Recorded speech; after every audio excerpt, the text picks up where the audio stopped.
Alright, so in this video we are just gonna delete the post we request with the ID in here actually. So we're only gonna pass in the ID.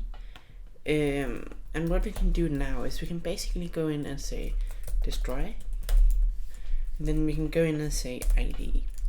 And that's actually all you need to do here. So one of the ways we could actually make this a little bit more efficient would be to do like this, and then we can basically go in here and return a response, a JSON response, and in here we want to return all the new posts. The reason why we want to do this is we want to update the post we have.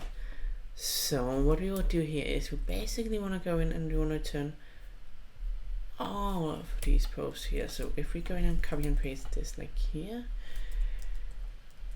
and then go in and call this posts, and go in and call this deleted post, then we can basically go in here and make a conditional statement where we want through the deleted post, and if that's the case, we want to turn a response with post goes to post. And what this will allow us to do is basically just grab in the new data with all the new posts in here. This means that we will clear the array in the YAML script, and then we will put in all of the new data in here.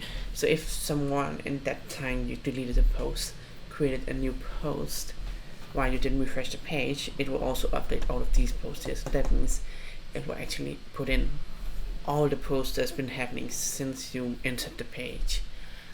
So if I post a post while you're doing that, it means we will update those as well. So that's all for this short video where we are just gonna be able to delete a post.